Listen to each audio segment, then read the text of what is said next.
What are you going to do with your money? Are you going to save and invest? I mean, those are both important concepts for building a sound financial foundation, but they're not the same thing. And while both can help you achieve a more comfortable financial future, you need to know the differences and when it's best to save and when it's best to invest. I mean, the biggest difference between saving and investing is the level of risk. Right? Saving typically results in you earning a much lower return, but basically no risk. In contrast, investing allows you the opportunity to have a higher return, but you're going to take on more risk and you might lose some money. That's what we're going to talk about.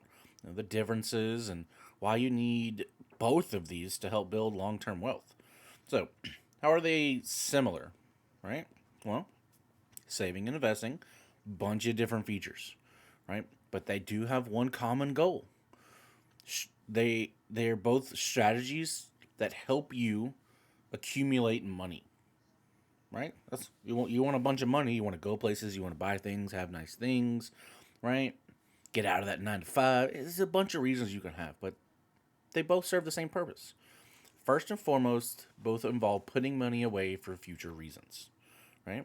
Both use specialized accounts with a financial institution to accumulate money. For savers, that's going to mean opening an account at a bank, a credit union, right? For investors, that's going to mean opening an account with a broker, right? A lot of banks might have a brokerage arm too.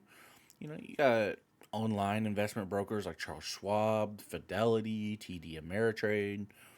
Savers and investors both, they also realize the importance of having money saved. Investors should have sufficient funds in a bank account to cover emergency expenses and other unexpected costs before they tie up just a huge chunk of money in some long term investment. And you also want to have enough money saved as an investor to where if an opportunity comes by, you're able to jump on it right then and there. So, you know, you still need to be a saver to be an investor. Now, how are they different? Right? Well, when you use the word saving and investing, most people, I mean, we're talking 95% of people, think that they're kind of the same thing. Now, while the two efforts share some similarities, saving and investing are different in most aspects. And that begins with the type of assets in each account. When you think of saving, think of bank products. We're going to think a savings account. You're going to think of a money market, right? CDs, right? Certificates of deposit, right? A CD. When you think of investing, what's the first thing that pops in your mind? Stocks, right? But you also got ETFs. You've got bonds. You've got mutual funds, index funds. There's the list goes on and on. So, which is better, saving or investing? I mean, neither saving or investing is really better across the board in all circumstances, and the right choice really depends on where you're at in life, your current financial position, like what's going good and what's going bad for you, like what can you do? So, when are we going to save money? Well, if you'll need the money in the next, we're going to say 1 to 3 years, a high yield savings account or money market fund is probably going to be the best option. If you haven't built up an emergency fund yet, you're going to want to do that before you even think about investing. A lot of people suggest, 3 to 6 months worth of expenses, right? You could go for more, right, for your emergency fund, but at least 3 to 6 months is. If you're carrying any high interest debt, like those credit cards you keep using, yeah, we need to get those paid down before we start investing, right? So, you know, there's a bunch of different reasons why we would want to save, right? And when to save. So, what about investing? When do we want to invest money? Okay. Well, if you don't need the money for, we're going to say about 4 years. If you don't need the money for 4 years or more, right? And you're comfortable taking some risk, right? Of course, the amount of risk you take is different from person to person, but at that point, investing the funds is likely going to yield higher returns than savings. Now, if you're eligible for an employee match in your retirement account, like that 401k, that's a good one, right? Contributing enough money to ensure you receive the match that's key. Make sure you're doing that, because that match is basically, it's free money, right? If you're putting in, if your employer matches X amount percentage, and that's $50, and you're putting in $50, they're just gonna throw in an extra $50 for you. So you're investing $100, but you're actually only investing 50. Come on, free money. Now, if you've ever built up your emergency fund and you don't carry any high interest debt, investing that extra money, that's going to help grow your wealth over time. Investing is crucial if you're going to achieve, long-term goals, like the big one that everyone wants, retirement, right? And I know you don't want to work 35, 40, 50 years and then retire, right? That's everyone's fears. They're going to work from the age of 20 to the age of 65, put in 45 years, and they're going to retire at 65 and only have 10 years to enjoy their money. No, not if you do it right. No. Real life examples are the best way to illustrate this, though.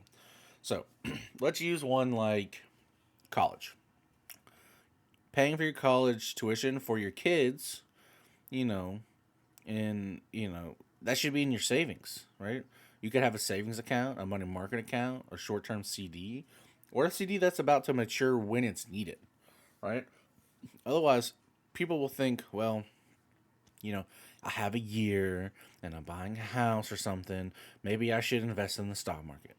And if you're only going to put money in there for about a year or so, I mean, at that point it's really gambling as opposed to savings. And it's the same for an emergency fund, which should never be invested, but rather kept in savings, right? So let's say you have an illness, a job loss, or whatever, or you don't have to resort back to that debt. You've got that money you've intentionally set aside to be a cushion between you and whatever life wants to throw your way. So, when is investing better? Well, investing is better for, long-term money, and you're trying to grow more aggressively depending on your level of tolerance and all that, right? So, there's different times to invest, there's different times to save. There's things that make each one of them, different, similar. Like I said, you need to save money, and then you have when you have your saved money, that's what you use to invest. So savers can become like, to be an investor, you need to be a saver, right? So, but if you're beginning with investing, really what I would encourage you to look at is like growth stock mutual funds, right? That's a great way to get your foot in, right? And really start to understand what's going on and how money can grow, all right? And when you're able to keep your money in investments longer, you're going to give yourself more time to ride out, those ups and downs of the markets, right? It goes up, goes down, goes up, goes down. So investing is really a great choice if you have a long time horizon, right? And saving is for a short time horizon. So just keep that in mind when you're making a decision. And, just again, I can't repeat this enough. What's best for you is not best for me. What's best for you is not best for your parents. It's not best for your brother, your sister, right? You are you, and you need to figure out what's best for you. Do your research. You know what you need, and you know what you want better than anyone else. Don't let anyone talk you out of something. Just, you know what to do. Get the research, get the information, educate yourself, and you'll be good to go. I hope you guys enjoyed this video. Subscribe to the channel if you're not already. I'd appreciate it. Like the video, share the video. It helps us grow out here. But till I see you guys in the next one, y'all be safe.